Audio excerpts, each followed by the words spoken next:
One. Good morning, Joshua. This is Professor Anderson with a little bit of feedback. You'd asked for some, let me see here, feedback on the rough draft. And let me share with you, let me go back to the rough draft and share with you what I was talking about with respect to sentence structure, subject verb agreement, inclusion of verb, lack of inclusion of verb. So let me just take this very first introduction, and that's where it came from because it gives a kind of a general. Let me read it out loud to you. And this is not your formal, this is not the assessment via the rubric. I'm just sharing with you these points that I made from the initial one. Standing desks have become more common in recent years, and after reviewing different forms of literature on the subject, I have found that there are three major categories most articles bring up. First of all, in that sentence, there's no subject-verb disagreement, but you should never end a sentence with a preposition. So perhaps you should have said three major categories most articles discuss, three major categories most articles I don't know. Discuss maybe is this the first one that comes with me. So just even though bring up is your verb for it, you want to make certain to avoid ending a sentence with a preposition. So then take a look at this next one.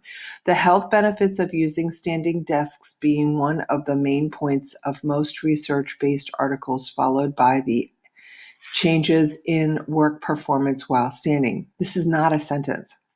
So what you need to say, perhaps you could change that and say the health benefits of using standing desks the health benefits is one of the main points most research-based articles discuss.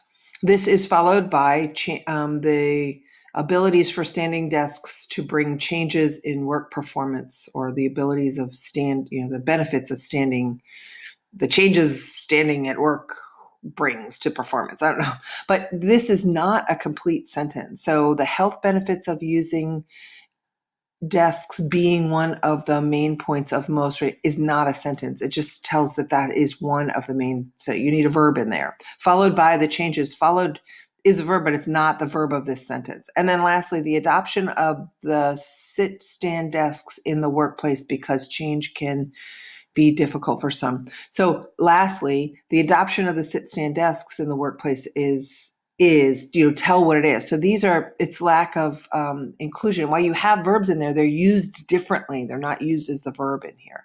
So I hope that gives a better understanding of what I meant in my initial screencast. So